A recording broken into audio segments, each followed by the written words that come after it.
Hello बच्चों, आप सभी कैसे हो? उम्मीद करता हूँ कि बहुत ही अच्छे होंगे। बाकी आज जो है 10th क्लास का हम नया चैप्टर लेकर आए हैं और चैप्टर का नाम है हाइट एंड डिस्टेंस।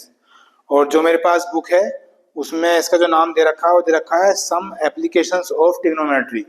इससे पहले हमने जो है ट्रिग्नोमेट्री चैप्टर जो था वो पूरा कर लिया है। उससे जस्ट नेक्स्ट चैप्टर है और हेडिंग लिखा हुआ है सम एप्लीकेशन ऑफ ट्रिग्नोमेट्री, लेकिन इसे हाइट एंड डिस्टेंस भी कह देते हैं। काफी इंपॉर्टेंट क्वेश्चन है, इससे जो एग्जाम में आते ही आते हैं। तो चलिए शुरुआत करते हैं। 10th class mathematics CBSE NCERT height and distance. मेरे पास जो एनसीईआरटी की बुक है उसमें एक्सरसाइज दे रखी है 9.1। तो 9.1 को ही शुरुआत करेंगे और इस चैप्टर की थोड़ी सी स्टार्टिंग है। तो पहले मैं आपको स्टार्टिंग समझाता हूँ। स्टार्टिंग में बस इतना है कि अगर मान लो कोई ट्रायंगल दे रखा है इस तरह से, और जो ऑब्जर्वर है यानी कि देखने वाला वो नीचे से ऊपर की तरफ देख रहा है, ऐसे नीचे से ऊपर की तरफ देख रहा है, तो इस एंगल को बोलते हैं angle of elevation. Angle of elevation बोल देते हैं। लेकिन अगर मान लिया देखने वाला ऊपर है और ऊपर से वो नीचे की तरफ देख रहा हो इस तरह से, तो इस एंगल को बोल देते हैं angle of depression. Angle of depression. तो पहले जो दो एंगल इस चैप्टर में आएंगे, एक तो एंगल ऑफ एलिवेशन और एक एंगल ऑफ डिप्रेशन, इनमें क्या डिफरेंस है ये मैंने आपको समझा दिया। बाकी क्वेश्चन को पढ़ना है, क्वेश्चन को पढ़ के उसकी फिगर बनानी है। बहुत ही आसान तरीके से आपको समझाऊंगा। बुक में तो बहुत कुछ डिफरेंट होता है, इसलिए स्टूडेंट पजल्ड भी रहता है। मैं आपको एक ऐसा यूनिक मेथड बताऊंगा जिससे आपको कोई दिक्कतें नहीं होने वाली। सारे क्वेश्चन आप एक ही मेथड से कर दोगे और बहुत ही जल्दी कर दोगे, कोई समस्या आने वाली नहीं है। चलिए शुरुआत करते हैं। तो एंगल ऑफ एलिवेशन क्या है और एंगल ऑफ डिप्रेशन क्या है ये हमने समझ लिया है। एक्सरसाइज है 9.1। अब मैं इसे रब कर देता हूँ और रब करने के बाद इस एक्सरसाइज को शुरू करते हैं। इसकी स्टार्टिंग में इतनी ही काफी है, चाहे बुक में आपको कुछ और भी लिख रखा हो, उसकी ऐसी कोई खास आवश्यकता है नहीं। ठीक, चलिए पहला क्वेश्चन, फर्स्ट क्वेश्चन। अब मैं फर्स्ट क्वेश्चन पढ़ रहा हूं, आप अपनी बुक ओपन कर लीजिए। 9.1 एक्सरसाइज है जो मेरे पास एनसीईआरटी है। हो सकता है आपके पास जो बुक है उसमें आगे पीछे कुछ दे रखा हो, लेकिन होगा तो यही सब कुछ, अलग से तो कुछ होगा नहीं।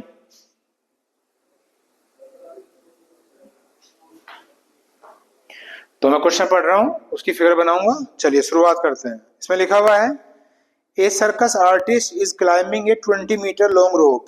इसमें तो फिगर भी दे रखी है बना के क्वेश्चन में। कोई सर्कस का आर्टिस्ट है, वो एक रोप पे चढ़ रहा है जो 20 मीटर लॉन्ग रोप है। तो ये कोई रोप है और इसकी जो लेंथ है वो दे रखी है बेटा 20 metre, which is tightly stretched and tied from the top of a vertical pole to the ground। अब ये ग्राउंड से बंधी हुई है, कोई एक पोल है, ऐसे कोई पोल है, यहाँ पे पोल से बंधी हुई है और नीचे ग्राउंड से बंधी हुई है। इस तरह की इसकी फिगर बनेगी। हालांकि फिगर भी इसके सामने बना के दे रखी है, लेकिन हर एक क्वेश्चन में फिगर बना के नहीं दी जाएगी, आपको क्वेश्चन पढ़ के बनानी ही पड़ेगी। फिर कहा है find the height of the pole. तो जो इसकी हाइट है यहाँ से यहाँ तक, इसे मैंने एच ऐड कर लिया। तो एक तो कहा है कि एच निकालना है, जो पोल है उसकी हाइट निकालनी है। If the angle made by the rope with the ground, अगर एंगल जो बना हुआ है वो 30 डिग्री हो तो यह है एंगल, ये दे रखा है 30 डिग्री। ये हमारा फर्स्ट क्वेश्चन हो गया, उसकी फिगर होगी। दोबारा समझ लो, कोई रोप है जिसपे कोई आर्टिस्ट चढ़ रहा है, इस रोप की लंबाई दे रखी है यहाँ से यहाँ तक 20 मीटर। ये एंगल ऑफ एलिवेशन है जो 30 डिग्री दे रखा है, और ये जो हाइट है पोल की ये हमें निकालनी है। तो इसे हम एबीसी भी लिख सकते हैं, लिखना चाहो लिख लो, ना लिखना चाहो मत लिखो, ऐसी कोई आवश्यकता है नहीं। बस आपको ये ध्यान देना है कि जो आपकी साइड है उनमें कोई चीज क्या है, क्या परपेंडिकुलर है, क्या बेस है, या क्या हाइपोटेनस है। ये हम जो ट्रिग्नोमेट्री चैप्टर हमने खत्म करा है उसमें भी हम काफी अच्छी तरह से समझ चुके हैं। तो जो स्टूडेंट हाइट एंड डिस्टेंस को डायरेक्ट देख रहे हैं तो पहले उसे जरूर देख लेना, जो ट्रिग्नोमेट्री चैप्टर है, उससे आपके सारे बेसिक कंसेप्ट क्लियर हो जाएंगे। फिर भी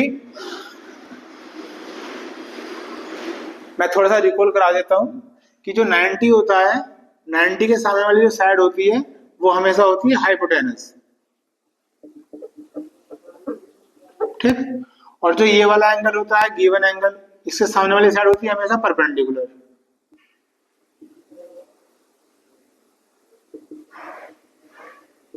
और जो तीसरी बच गई उसे कहते हैं बेस। ये आप हमेशा याद रख के चलें और आपको याद होगा भी। तो आपको भाई ये देखना है कि इस फिगर में आपको निकालना क्या है। जैसे मैंने बताया ना कि जो बुक है, बुक में तो बहुत सारे अलग अलग मेथड्स होते हैं, आप उसे छोड़ो, जो मैं बता रहा हूँ उस पर ध्यान लगाओ बस। जो आपको निकालना है वो हमेशा आप ऊपर लिखो। निकालना क्या है आपको, हाइट निकालनी है, तो हाइट ऊपर लिख लो, ठीक। और जो आपको गिवन है वो हमेशा नीचे लिखो। गिवन क्या है 20, ठीक। इतना करने के बाद अब इसे देख लो कि इनमें से क्या परपेंडिकुलर है और क्या बेस है या क्या हाइपोटेनस है। तो एच क्या था बच्चों, परपेंडिकुलर था, तो मैंने पी लिख दिया। और 20 क्या था, हाइपोटेनस था, तो मैंने क्या लिख दिया है, एच लिख दिया है। अब ट्रिग्नोमेट्री फॉर्मूले से आपको ये सोचना है कि परपेंडिकुलर अपॉन हाइपोटेनस कौन सा ट्रिग्नोमेट्रिक फंक्शन की वैल्यू होती है। तो उसके लिए हमने क्या करा था, पंडित बद्रीनाथ प्रसाद हर हर बोले, ऐसे याद करा था हमने ट्रिग्नोमेट्री चैप्टर में। तो आप देखो P upon H, P upon H किसके लिए आ रहा है बच्चों, ये आ रहा है साइन के लिए। आपको सब कराया गया है, ये साइन है, ये कोस है, ये टेन है ना। इसलिए मैं कह रहा हूँ कि इस चैप्टर को डांट मत देखना, पहले ट्रिग्नोमेट्री चैप्टर अच्छी तरह से कर लो। उसके जो 3-4 वीडियो मैंने बना रखे हैं, प्ले लिस्ट में जाओ आराम से देखो, उसे करने के बाद फिर चैप्टर को करना है। अगर आप अपनी बुक में भी देखोगे तो पहले ट्रिग्नोमेट्री दी हुई है, उसके बाद ही तो है ना हाइट एंड डिस्टेंस। तो अगर आप पहले हाइट एंड डिस्टेंस करोगे तो ये तो कोई राइट मेथड है नहीं, तो पहले आप उसे ही करेंगे आप, ठीक। तो हमने ये आइडिया लगा लिया कि ये जो फॉर्मूला है किसका है, साइन थीटा का। और थीटा कितना है बच्चों यहाँ 30 डिग्री। तो अब आगे सोल्व कर दो, एच अपॉन 20 ऐसे ही, और साइन 30 की वैल्यू क्या होती है, ये होती है 1/2, 2 से कट गया 10, तो एच 10 बन जा 10 मीटर, ये आंसर आ गया। तो जो पोल है उसकी जो हाइट आ गई है, क्या आ गई है बच्चों, 10 मीटर। ये आपका फर्स्ट क्वेश्चन हो गया है, ठीक है। उम्मीद करता हूं कि आपको समझ में बहुत अच्छे तरीके से आया होगा। आप इसे कॉपी करिए, बाकी मैं सेकंड क्वेश्चन ट्राई करता हूं और आपको समझाता हूं। बाकी मेरे साथ साथ रहोगे तो बहुत अच्छा रहेगा, वरना होगा क्या कि आप इसे उतारने में बिजी हो जाओगे, यहाँ क्वेश्चन पूरा हो जाएगा। तो अभी मैं कर लूँ फिर आराम से आप उतार लेना, टाइम भी दूंगा मैं थोड़ा बहुत, ज्यादा तो नहीं दे पाऊंगा। क्वेश्चन नंबर 2 देखते हैं, ये बहुत इंपॉर्टेंट क्वेश्चन है क्वेश्चन नंबर 2, कई बार एग्जाम में आ चुका है। चलिए शुरुआत करते हैं, क्या कह रहा है। A tree breaks due to storm, कोई पेड़ था, ट्री था जो स्टॉर्म की वजह से टूट गया। And the broken part bends, और जो टूटा हुआ हिस्सा है वो झुक गया। So that the top of the tree touch the ground making an angle of 30 degree, कि जो टूटा हुआ हिस्सा है वो ग्राउंड को टच कर रहा है और 30 डिग्री का एंगल बना रहा है। मतलब क्या हुआ, जो पेड़ का टूटा हुआ हिस्सा है वो पूरी तरह से अलग नहीं हुआ है, बैंड हो गया है ताकि एंगल बन सके। तो पहले यहां तक समझ लेते हैं क्या कह रहा है। ये कह रहा है कि एक पेड़ है, ट्री है, मान लीजिए ट्री है, ये यहां से आंधी या तूफान की वजह से टूट गया। तो ये जो ऊपर वाला हिस्सा है ये ऐसे ग्राउंड से टच कर गया। मतलब ये तो पोजीशन तब है जब वो पेड़ सीधा खड़ा था, और जब वो आंधी की वजह से टूट गया तो ये जो हिस्सा है ये बैंड होके नीचे आ गया, ठीक है ऐसे। और ये यहाँ पे जो है 30 डिग्री का एंगल बना रहा है क्वेश्चन के अकॉर्डिंग। ये आपका अभी तक यहाँ तक बात हुई है। उसके बाद क्या कह रहे हैं, the distance between the foot of the tree, जो ट्री का फुट है यानी कि ये वाला point, the distance between the foot of the tree to the point where the top touch the ground is 8 metre. जहां ये ग्राउंड को टच करता है यानी कि ये, और जो फुट है यानी कि ये, इनके जो बीच की डिस्टेंस दे रखी है बच्चों, कितनी दे रखी है, 8 मीटर दे रखी है। और आपसे कहा गया है find the height of the tree, यानी कि यहां से लेके यहां तक की जो हाइट है वो हमें निकालनी है, हाइट ऑफ द ट्री। अब बात दिमाग में ये भी आती है कि यहाँ से यहाँ तक क्यों निकालनी है, क्योंकि ट्री से टोटल था ना यहाँ से यहाँ तक, तो जब उसने हाइट ऑफ द ट्री कही है तो टोटली तो निकालोगे आप, ठीक। अब क्या करते हैं, इस ट्रायंगल की दो साइड, एक तो ये नहीं पता हमें और एक ये नहीं पता, तो दोनों को लेट कर लेते हैं। इसे तो मैंने एक्स लेट कर लिया और इसे मैंने वाई लेट कर लिया। फिर क्वेश्चन करना है तो लेट तो करना ही पड़ेगा, वरना कैसे काम चलेगा। चलिए आ जाइए। अभी जो थोड़ी देर पहले बताया था, क्या बताया था कि जो चीज आपको निकालनी है, जो साइड आपको निकालनी है, उसे आप ऊपर लिखे। बुक भूल जाओ, बुक को, जो मैं समझा रहा हूँ उस पर कंसंट्रेट करो। अब एक्स और वाई दोनों तो हम एक साथ निकाल नहीं सकते, तो 1/1 निकालेंगे, एक बार एक्स निकालेंगे एक बार वाई निकालेंगे। तो पहले मैं एक्स निकाल रहा हूँ, तो मुझे निकालना क्या है, एक्स। एक्स मैंने ऊपर लिख लिया, और जो गिवन है 8 वो नीचे लिख दो। अब उसके बाद फिर देख लो कि क्या परपेंडिकुलर है और क्या बेस है। तो 90 का एंगल यहाँ बना हुआ है, इसके जो सामने वाली साइड है ये तो होगी हाइपोटेनस। जो एंगल गिवन है इसके सामने वाली साइड ये क्या होगी, परपेंडिकुलर। और जो तीसरी बची ये क्या होगी बच्चों, बेस होगी। तो x क्या है सोचो, x है परपेंडिकुलर, और 8 क्या है, बेस है। तो P अपॉन बी आ गया, परपेंडिकुलर अपॉन बेस। तो P अपॉन बी कहाँ है, ये रहा। और ये किसका किसका फॉर्मूला होता है, ये होता है tan थीटा का। ठीक है, अब यहां लिख देंगे tan थीटा, ये लिख दिया tan थीटा। उसके बाद x अपॉन 8 और tan थीटा की वैल्यू रख दो। थीटा कितना है, 30 डिग्री। इसे सोल्व करो तो x अपॉन 8 tan 30 की वैल्यू कितनी होती है, 1/√3। क्रॉस मल्टीप्लाई कर दो √3 की x में, तो √3 इंटू एक्स, और 8 बन जा 8। तो जब यहां से x निकालोगे ये हो गया है आपका 8 अपॉन √3। ये आपकी x की वैल्यू आ गई। ठीक है, अभी मुझे y भी निकालना है। चलिए x निकाल लिया, सही छोड़ दो, आगे चलो। अब फिर इस ट्रायंगल में आ जाओ। अब क्या निकालना है मुझे, y निकालना है। तो जब मुझे y निकालना है तो y को ऊपर लिख लो, और जो गिवन है 8 वो फिर नीचे लिख लो। फिर सोचो y क्या था, y था हाइपोटेनस, और 8 क्या था, 8 था बेस। तो ये आ गया हाइपोटेनस अपॉन बेस। तो हाइपोटेनस अपॉन बेस क्या है, ये है ना, नीचे से ऊपर। तो ये जो लाइन होती है किसकी होती है, कोस। तो कोस का फॉर्मूला क्या होता है, मैं लिख देता हूं। कोस थीटा का फॉर्मूला होता है b अपॉन h, यानी कि बेस अपॉन हाइपोटेनस। और ये क्या बन रहा है, h अपॉन b। तो कोस का उल्टा क्या हो जाएगा, सेक थीटा। तो ये हो जाएगा h अपॉन b। ठीक है, तो h अपॉन b होता है सेक थीटा का फॉर्मूला। तो ये लिख दिया मैंने सेक थीटा। उसके बाद y अपॉन 8 ऐसे लिखिए, थीटा की वैल्यू क्या है, वही 30 डिग्री है। तो y अपॉन 8, अब सेक 30 की वैल्यू क्या होती है, तो ये तो टेबल याद रखो। टेबल याद नहीं है तो फंक्शन याद रखो। आपको सेक 30 हो सकता है याद ना आ रहा हो, तो कोस 30 तो पता होगा। कोस 30 कितना होता है, यहाँ लिख लेते हैं। कोस 30 होता है √3/2। तो सेक 30 उल्टा हो जाएगा इसका, यानी कि 2/√3, ये उल्टा हो गया। तो सेक 30 की वैल्यू रख दो, 2/√3। क्रॉस मल्टीप्लाई करो तो √3/8 2 जा 16 आ गया। तो y की वैल्यू क्या आ गया, 16 अपॉन √3। यहाँ तक आ गया है। ठीक है, अब हमने x भी निकाल लिया है और y भी निकाल लिया है। अब जरा सोच के देखो, ये जो x है ये तो वो हिस्सा था ट्री का जो भी जमीन में गड़ा हुआ है, और y कौन सा हिस्सा था जो टूटने के बाद बैंड हो गया है। तो अगर हमें पूरे ट्री की हाइट निकालनी हो तो इन दोनों को ऐड ही तो करना पड़ेगा, जब भी तो टोटल हाइट आगे निकलेगी ट्री की। तो अब इन दोनों को क्या करना है, ऐड करना है। तो अभी यहाँ मुझे कहीं जगह दिखाई नहीं दे रही है, तो मैं यहाँ पे ऐड कर देता हूँ। ठीक है, तो x प्लस वाई, तो x कितना है 8 अपॉन √3 है, और y कितना आया है 16 अपॉन √3 आया है।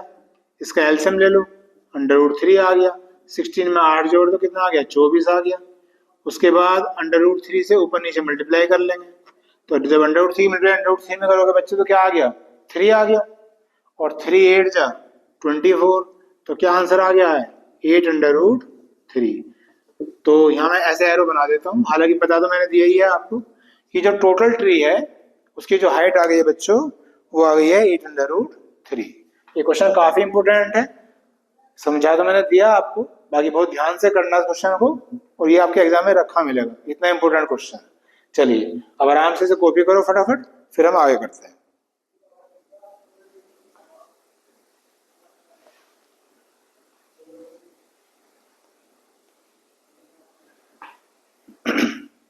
साथ साथ रहोगे तो ज्यादा ठीक है। जैसे मैंने बताया अभी आपको, मैंने समझा दिया, अब आराम से कॉपी कर लो। 1 मिनट 2 मिनट आपको दे दूंगा कॉपी करने के लिए।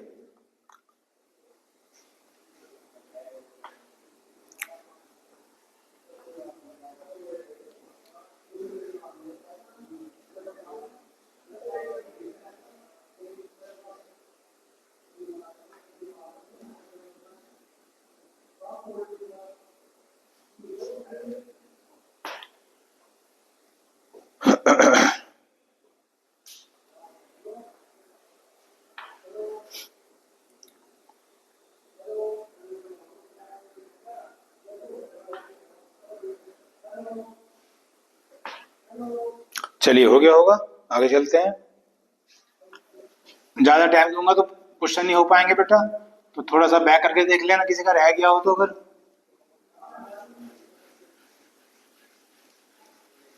थोड़ा सा फास्ट आपको भी होना पड़ेगा ना।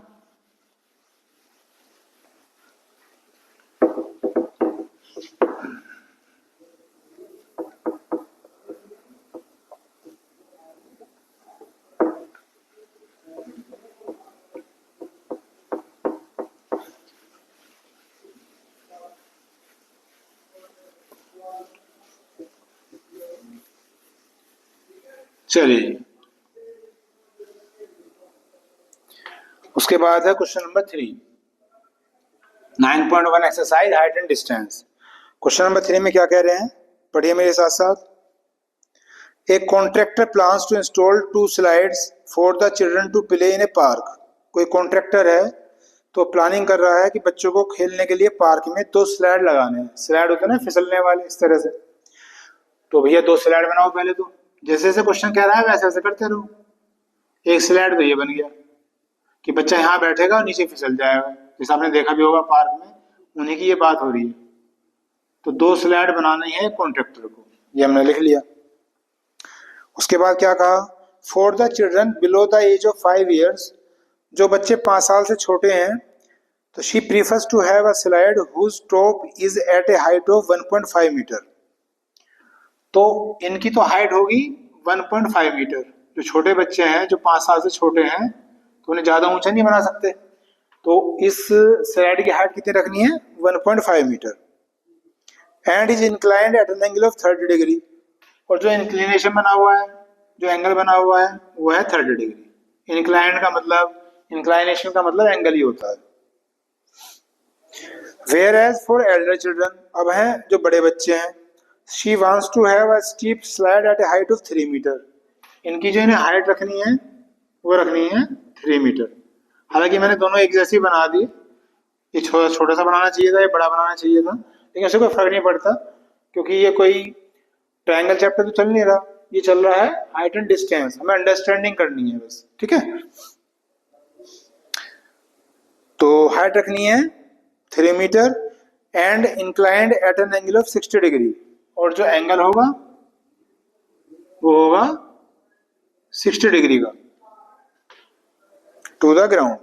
तो what should be length of slide in each case, तो ये कह रहे हैं कि दोनों केस में जो स्लाइड है उसकी लेंथ बताओ। तो ये है स्लाइड की लेंथ, तो इसे मैंने x मान लिया यहाँ से यहाँ तक, और इसे y मान लेते हैं यहाँ से यहाँ तक। तो हमें क्या निकालना है, x भी निकालना है और y भी निकालना है। ये हमने क्वेश्चन को पढ़ के अपनी फिगर बना ली सबसे पहले।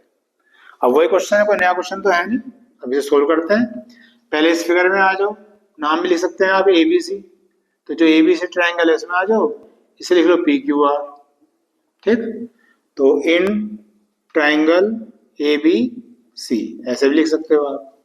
काम वही करना है, फिर जो निकालना है वो ऊपर लिखो, x ऊपर लिख लिया, जो गिवन है वो नीचे लिखो 1.5। फिर सोचिए क्या है, ये 90 का एंगल है, तो इसके सामने वाली साइड ये क्या होगी, हाइपोटेनस, और ये गिवन एंगल है, इसके सामने वाली साइड ये क्या होगी, परपेंडिकुलर। तो H/P, अब H/P ये आ रहा है ना, तो P/H किसका है, साइन का, तो H/P किसका हो जाएगा, कोसेक का।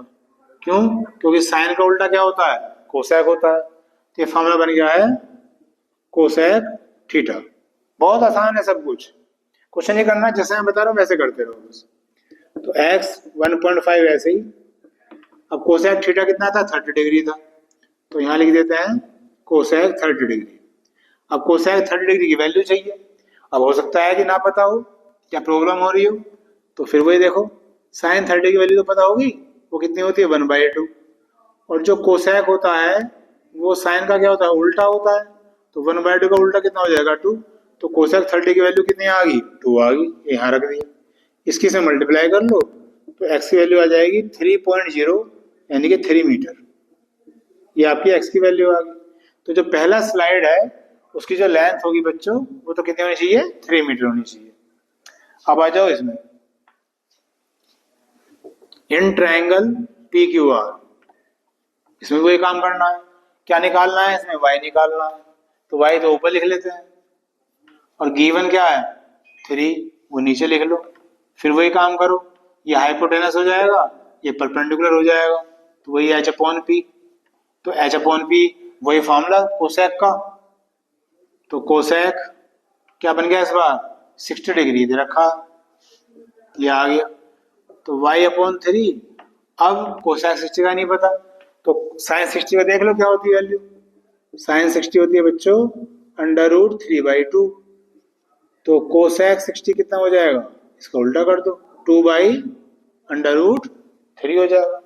तो 2 हो गया √3, क्रॉस मल्टीप्लाई करो, ये हो गया √3 × y और 3 2 जा 6। तो y की वैल्यू आ गई 6/√3। √3 से ऊपर से मल्टीप्लाई कर लो, तो √3 के √3 मल्टीप्लाई करो क्या आ गया 3 और 3 2 जा 6।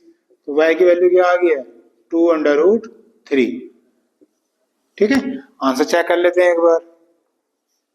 जी आंसर आ गया, तो 3 आ गया है और एक आ गया है 2/√3। यानी कि जो छोटे बच्चों के लिए स्लाइड थी उसकी लेंथ होनी चाहिए 3 मीटर और जो बड़े बच्चों के लिए उसकी होनी चाहिए 2/√3 मीटर। आंसर इन्होंने यहीं छोड़ रखे हैं तो मैंने यहाँ भी छोड़ दिया है। कभी कभी ऐसा होता है कि आंसर डेसिमल में छोड़ दिया जाता है, तो वहाँ हमेशा 2 वैल्यू याद रखनी है। √2 की वैल्यू होती है 1.414 और √3 की वैल्यू होती है 1.732। ये 2 वैल्यू हमेशा याद रखो। अगर आप √3 की वैल्यू 1.732 यहाँ रख दोगे और उसकी 2 में मल्टीप्लाई कर दोगे तो आंसर डेसिमल में आ जाएगा, है ना। अगर मान लिया आप ये कहो कि सर हमें कैसे पता चलेगा, तो मेरे हिसाब से में तो मैथमेटिक्स में आंसर वहाँ छोड़ना चाहिए जिसके बाद सोल्व होना बंद हो जाए। तो इसके बाद तो सोल्व हो सकता है, √3 की वैल्यू यहाँ रखो, 2 से मल्टीप्लाई करो, वो जो आंसर आएगा वो बेस्ट आंसर आएगा। लेकिन मैंने इसे यहाँ इसलिए छोड़ दिया क्योंकि इसके आंसर शीट में यहाँ तक इन्होंने कर रखा है। ठीक है, बाकी जो मैंने समझाया वो चीज आप समझने की कोशिश करो। ये आपका क्वेश्चन हो गया, करिए कॉपी।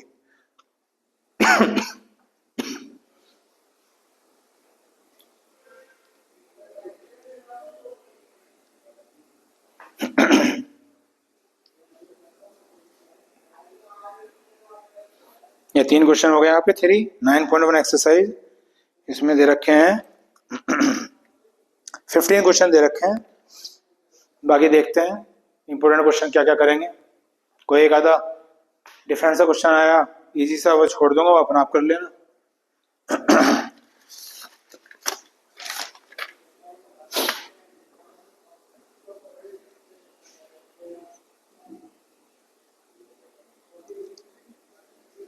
हो गया होगा, चलिए आगे चलते हैं। समझने में बहुत देर लगाया करो, उतार तो वैसे लिया करो फटाफट, है ना। उतारने में मत टाइम लगाया करो, पढ़ने का भी एक तरीका होता है ना। जैसे मैं हमेशा कहता हूँ कि मेरे साथ साथ रहोगे तो अच्छा सीख पाओगे, और आगे पीछे रहोगे तो फिर क्या समझ में आएगा। जब मैं समझा रहा हूँ जब उतारने में बिजी हूँ, जब मैं कह रहा हूँ उतार लो जब समझने में बिजी हूँ, तो फिर तो आगे पीछे का मामला तो यही है कि दिक्कत ही होगी। चलिए जी, नेक्स्ट क्वेश्चन है क्वेश्चन नंबर 4 देखते हैं। क्वेश्चन नंबर 4 में लिखा हुआ है बच्चों, the angle of elevation of the top of A tower. कोई टावर है, मान लीजिए टावर है, और इस टावर का एंगल ऑफ एलिवेशन दे रखा है किसी पॉइंट से which is 30 metre away from the foot of the tower. ये दे दी डिस्टेंस 30 मीटर। ये कोई पॉइंट है जो टावर के फुट से 30 मीटर दूर है। इस 30 डिग्री और एंगल ऑफ एलिवेशन 30 डिग्री दे रखा है। तो कोई नया क्वेश्चन नहीं है, यही फिगर बन रही है इसमें भी, बस लैंग्वेज चेंज कर रखी है। Find the height of the tower, ये हाइट निकालनी है, ठीक है। अपना आप भी इसे आप कर सकते हो, बाकी छोटा सा क्वेश्चन कर देता हूँ। निकालना क्या है, h गिवन क्या है 30। अब 30 के सामने वाली साइड क्या होगी, परपेंडिकुलर, और ये 30 क्या हो जाएगी, बेस, क्योंकि हाइपोटेनस तो ये होगा, ये 90 बन रहा है। तो P अपॉन बी, देखो यार P अपॉन बी, तो P अपॉन बी किसके लिए है, tan के लिए। तो ये फॉर्मूला बन गया है tan थीटा का, और थीटा कितना है 30 डिग्री। तो h अपॉन 30, और tan 30 की वैल्यू होती है 1/√3, क्रॉस मल्टीप्लाई कर दो, तो h √3 इज इक्वल टू कितना आ गया, 30 आ गया। जब यहाँ से h की वैल्यू निकालेंगे आ गया 30 अपॉन √3, ठीक। इसे रेशनलाइज कर दो, मतलब √3 से ऊपर नीचे मल्टीप्लाई कर दो, तो जब √3 मल्टीप्लाई √3 में होगी क्या हो गया 3, और 3 10 जा 30, और आंसर आ गया है tan √3, ठीक है। तो वही सेम क्वेश्चन था। चलिए आगे चलते हैं, क्वेश्चन नंबर 5। क्वेश्चन नंबर 5 में लिखा हुआ बच्चों, ये बहुत इंपॉर्टेंट क्वेश्चन है, कई बार आ चुका है एग्जाम में तुम्हारे बोर्ड के।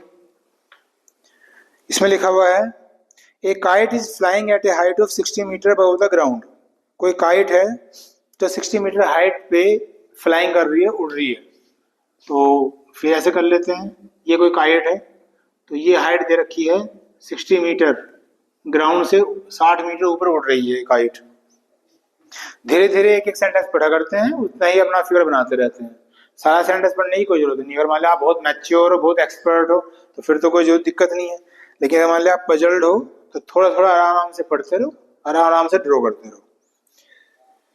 The string attach to the kite is temporarily tied to a point on the ground. अब ये जो काइट है इसे डोरी से बंधी हुई है ऐसे, वही, ठीक है। ये डोरी हो गई, रस्सी हो गई, डोरी कहनी चाहिए, काइट उड़ाई जा रही है। The inclination of the string with the ground is 60 degree. फिर एंगल दे दिया, इंक्लाइनेशन, फिर वही फिगर बनी है, ये बन गया 60 डिग्री का angle. Find the length of the string, इसकी लेंथ निकालो।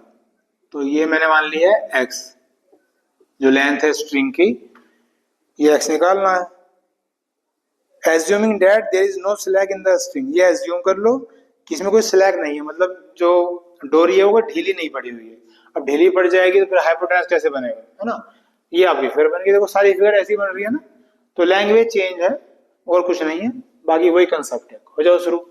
निकालना क्या है, x, गिवन क्या है 60, तो ये 90 का एंगल बन रहा है। x क्या हो गया, हाइपोटेनस, 60 क्या हो गया, परपेंडिकुलर। तो h अपॉन p, ये रहा। साइन का उल्टा क्या होता है, कोसेक, और थीटा कितना है 60, तो x अपॉन 60। अब कोसेक 60 अभी थोड़ी देर पहले लिखा ही था मैंने, दोबारा लिख देता हूँ। साइन 60 की वैल्यू क्या होती है, √3/2, तो कोसेक 60 क्या हो जाएगा, इसका उल्टा हो जाएगा, ये 2/√3, क्रॉस मल्टीप्लाई कर दो, √3 इंटू x, और 62 जा 120। तो जब यहाँ से x निकालेंगे तो 120 अपॉन √3 हो गया, √3 से ऊपर नीचे मल्टीप्लाई कर लो, ये फिर 3 हो गया, 3 से कट गया, तो ये आ गया है 40√3, और ये आ गया है आंसर, ठीक है जी। ये आंसर आ चुका है। तो ये आपका क्वेश्चन हो गया, कर लीजिए कॉपी।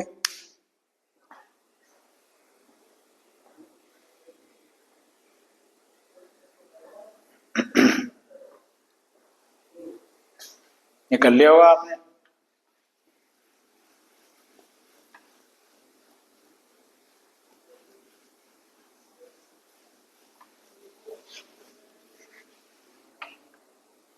उसके बाद है क्वेश्चन नंबर 6।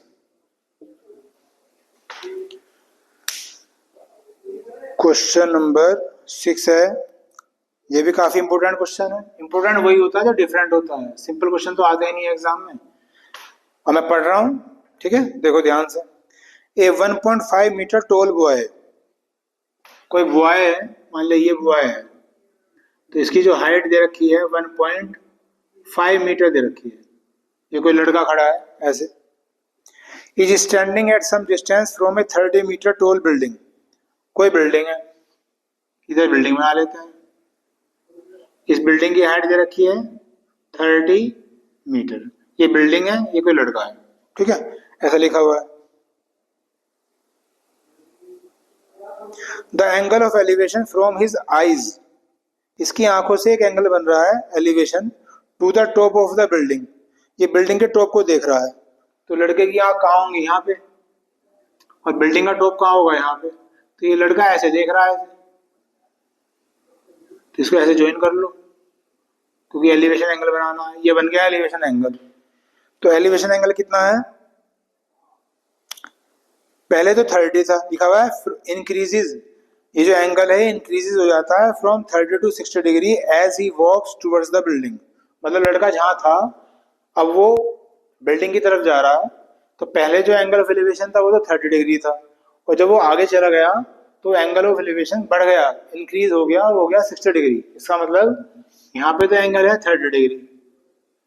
अब ये लड़का ऐसे चल रहा है और मान लिया वो यहाँ आ गया, ये लड़का अब यहाँ आ गया, ऐसे लिख लेते हैं।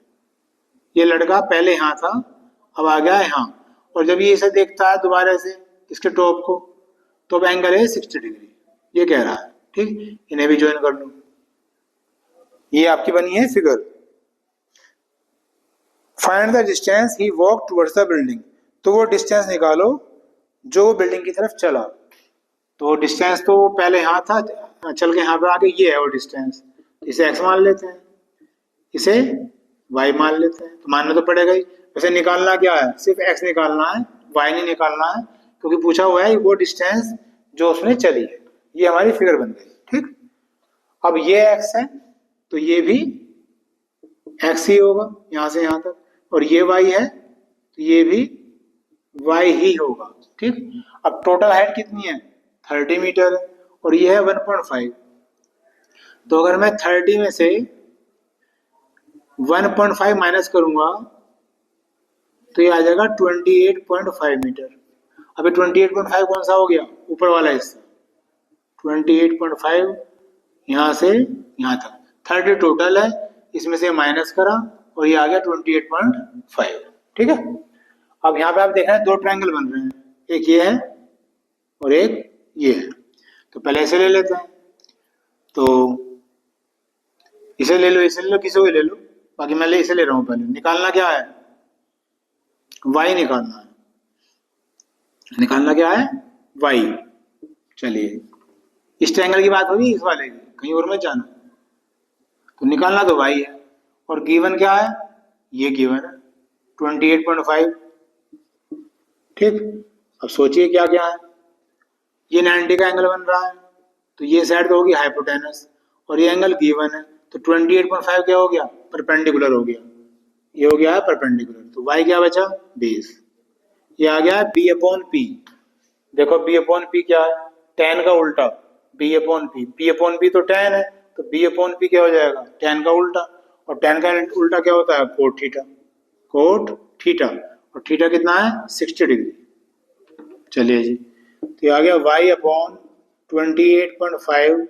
अब कोट 60 की वैल्यू निकालो, नहीं याद आ रही कोई बात नहीं, tan 60 का पता होना चाहिए, tan 60 होता है √3, तो कोट 60 इसका उल्टा हो जाएगा, यानी कि 1 अपॉन √3, क्योंकि tan और कोट एक दूसरे के रेसिप्रोकल होते हैं, उल्टे होते हैं, क्रॉस मल्टीप्लाई कर दो, तो √3 इंटू वाई और 28.5। जब यहाँ से y निकालेंगे तो ये हो गया 28.5 अपॉन में क्या आ गया, √3, ये y की वैल्यू आ गई। हालांकि मुझे y निकालना नहीं है, मुझे निकालना है x, लेकिन बिना y की हेल्प के x नहीं निकलने का, अभी आपको पता चलेगा। ट्रायंगल तो आपको दोनों ही लेने पड़ेंगे, क्योंकि जब दूसरा ट्रायंगल लेंगे यहाँ से x निकलेगा तो उसमें y की भी वैल्यू चाहिए हमें, इसलिए मैंने y की वैल्यू पहले निकाल ली। अब लेते हैं दूसरा ट्रायंगल, ये बड़े वाला 30 डिग्री वाला। ठीक, तो फिर वही काम जो निकालना है, निकालना तो मुझे x है, तो केवल मैं x तो नहीं ले सकता ना, क्योंकि x तो राइट ट्रायंगल ही नहीं बन रहा, हमें इस चैप्टर में राइट एंगल ट्रायंगल तो लेना है ना। ये तो कुछ ट्रायंगल ऐसे हो जाएगा इस तरह से, तो हमें यहां से यहां तक लेना पड़ेगा इस तरह से। तो देखो आया नहीं एक्स प्लस वाई, क्योंकि जब इस ट्रायंगल की बात करेंगे हम बड़े वाले की, तो जो बेस बन गया हमारा वो बन गया है अब एक्स प्लस वाई, और जो गिवन है, गिवन तो वही है 28.5। अब फिर सोच लो, तो एक्स प्लस वाई क्या है, बेस है, और 28.5 क्या है, वही परपेंडिकुलर है। तो किसका बन गया फॉर्मूला, फिर कोट का बन गया। तो फर्क कितना है इस बार, 60 ना होगा, क्या है 30 है, 30 डिग्री। तो x प्लस वाई 28.5 और कोट 30, फिर लिखो tan 30 कितना होता है, 1/√3 होता है। तो कोट 30 क्या हो जाएगा, इसका उल्टा हो जाएगा। तो 1/√3 का उल्टा क्या हो गया, √3 हो गया। क्रॉस मल्टीप्लाई कर लो, तो x plus y is equal to इसमें मल्टीप्लाई हो जाएगी 28.5 √3। देखो x अब तब निकलेगा जब यहाँ y की वैल्यू रख दोगे, इसलिए तो निकालनी पड़ेगी। अब ये y की वैल्यू पुट कर दो यहाँ पे, तो y की वैल्यू क्या है 28.5/√3, और ये ऐसे ही रखो।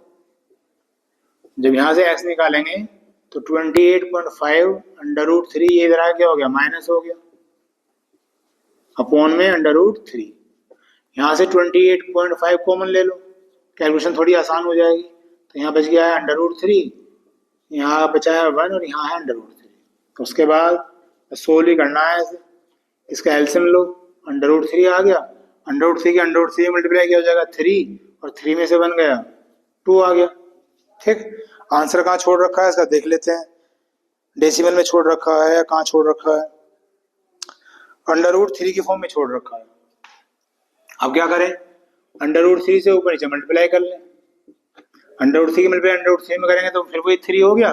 अब इस 3 से इसे काट दो, तो 3 9 जा 27, 1 बच गया, 3 5 जा 15। समझ रहे हो मेरी बात, √3 की मल्टीप्लाई √3 में करके आ गया 3, और 3 से मैंने इसे काट दिया तो ये आ गया, और 9.5 मल्टीप्लाई कर दो 2 में तो ये आ गया 19, और √3, ये आ गया है आंसर। ठीक है, तो क्या निकालना था हमें, एक्स निकालना था कि भाई उसने कितना मूवमेंट कवर किया। तो वो लड़का यहाँ से यहाँ तक आया था, डेट मीन्स इतने मीटर की डिस्टेंस उसने कवर करी है, 19 √3। चलिए कॉपी करिए।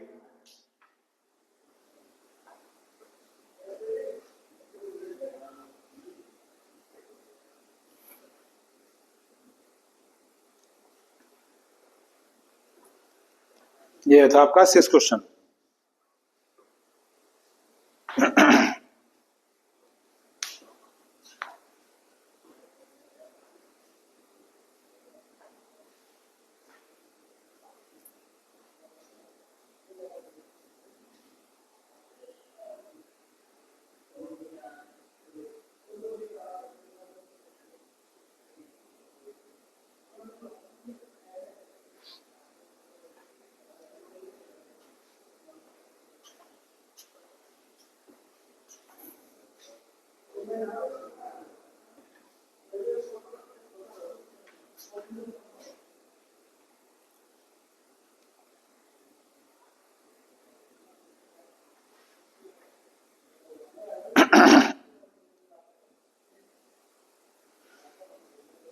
चलिए हो गया होगा।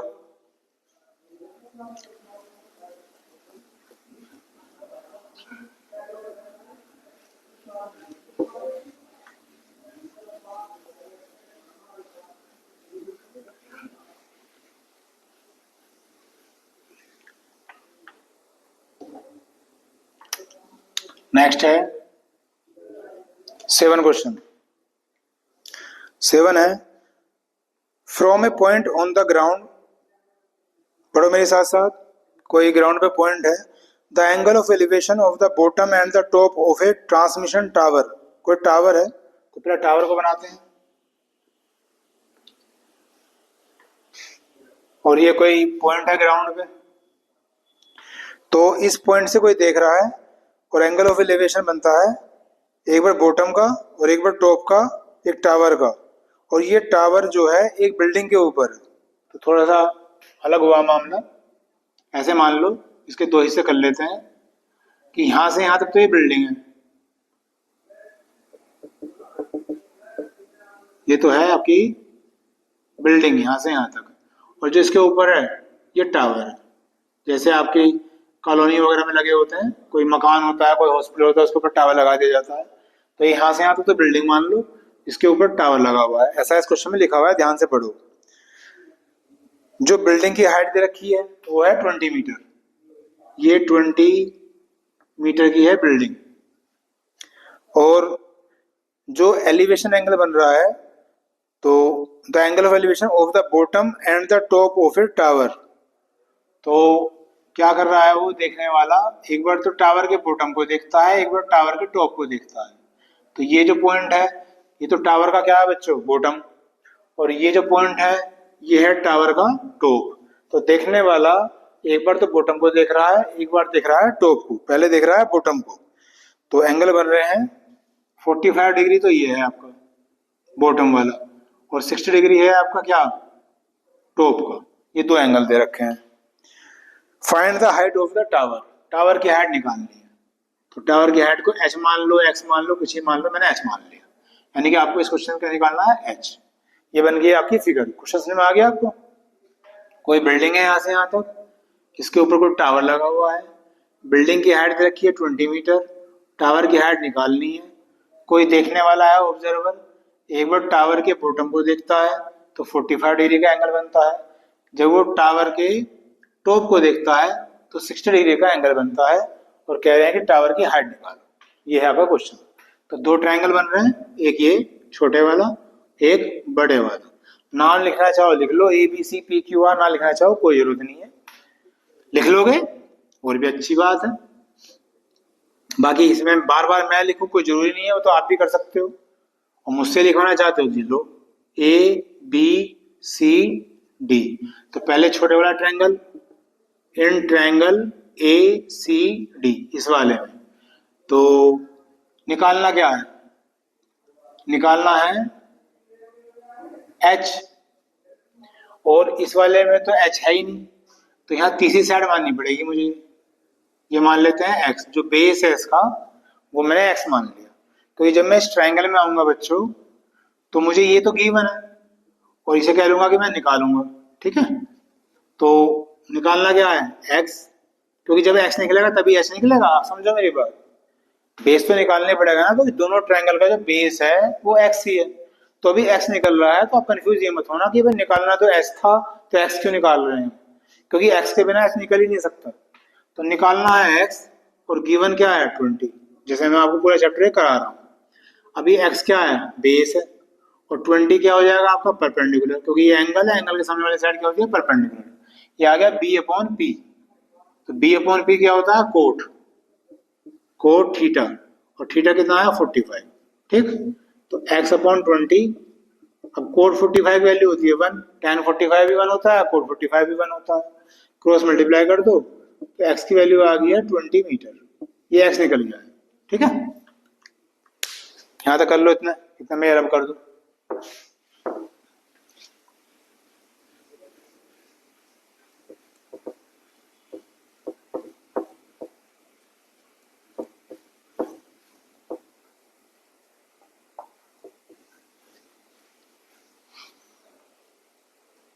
चलिए जी आगे। इसके बाद दूसरा ट्रायंगल लेते हैं, बड़े वाला। ये है इन ट्रायंगल ABD। तो निकालना क्या है, अब निकालना हमें H। तो जो परपेंडिकुलर बड़ा बड़ा ट्रायंगल ले रहे हैं, तो परपेंडिकुलर तो यहाँ से यहाँ तक हो जाएगा ना ये। तो H, खाली H नहीं ले सकते ना, H+20, तो H+20 लिख लो। और गिवन क्या है, गिवन है अब x, क्योंकि हमने x की वैल्यू निकाल ली, तो इसे नीचे लिख लो। वही कंसेप्ट, जो निकालना है उसे ऊपर, जो गिवन है वो नीचे। अब H+20 क्या हो गया, H+20 क्या हो जाएगा, इस ट्रायंगल का परपेंडिकुलर हो गया, और x क्या है आपका, बेस है। तो P/B, अब P/B क्या बन जाता है, tan बन जाता है, तो ये बन गया tan, और थीटा कितना है 60 डिग्री। तो H+20, x की वैल्यू रख दो, x की वैल्यू क्या आई है 20, और tan 60 की वैल्यू कितनी होती है, √3। क्रॉस मल्टीप्लाई करो तो हो गया 20√3। जब यहां से ऐसे निकालेंगे, ये 20 इधर आ क्या हो गया, माइनस हो गया। इन दोनों में से 20 कॉमन ले लो तो क्या बच गया, √3 -1। ये भी आंसर आ गया। पहले देख लेते हैं कहाँ छोड़ रखा है क्वेश्चन, यही छोड़ रखा है इन्होंने तो यही आंसर आ गया। हाइट निकालने थी यही। बाकी अभी थोड़ी देर पहले मैंने क्या कहा था, अगर आप इसे आगे भी करना चाहो तो कर सकते हो। √3 की वैल्यू रख दो यहाँ पे, क्या 1.732 करके दिखा देता हूँ। 1.732 -1, फिर 20 इंटू इसमें से 1 माइनस कर दो 0.732, इनकी मल्टीप्लाई कर लो तो जीरो तो आनी है। 2 2 जा 4, 2 3 जा 6, 2 7 जा 14 और 3 नंबर से पहले डेसिमल लगेगा। ये ऐसे लिख लो, ये 14.64 मीटर। तो ये इसका बेस्ट आंसर है ना, क्योंकि ये इससे आगे सोल्व नहीं हो सकता। अब आपकी बुक में यहाँ छोड़ रखा है इसलिए मैं यहाँ छोड़ रहा हूँ, ठीक है, क्योंकि अभी आप 10th क्लास में हो। जब आपकी बुक ये कह रही है कि यहाँ छोड़ सकते हो तो आप यहाँ भी छोड़ सकते हो, लेकिन मैं फिर कह रहा हूँ कि अगर यहाँ पे करके आओगे तो अच्छा इंप्रेशन पड़ेगा। तो कोई बहुत बड़ी बात तो ये है नहीं, वैल्यू रख के मल्टीप्लाई तो करनी है, तो यहाँ तक छोड़ दोगे तो अच्छी बात है, बाकी आगे आपकी इच्छा। इसे कॉपी करिए।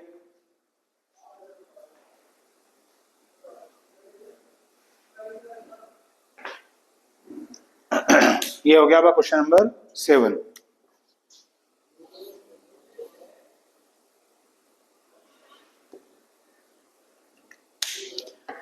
चलिए पीरियड का टाइम भी हो गया है, इस पीरियड में इतना ही। बाकी इसमें 15 क्वेश्चन दे रखे हैं, एक पीरियड और आएगा इसका और फिर ये चैप्टर खत्म हो जाएगा। फिर फटाफट जो है और भी चैप्टर करने हैं, जो भी ट्रायंगल दे रखे हैं, ज्योमेट्री दे रखी है ना। चलिए बस आज के लिए इतने ही काफी है। बाकी उम्मीद करता हूँ कि मैं आपको बहुत अच्छे से समझा पाया हूँ। बाकी जल्दी ही नेक्स्ट वीडियो मिलेंगे, तब तक के लिए bye. Thank you very much.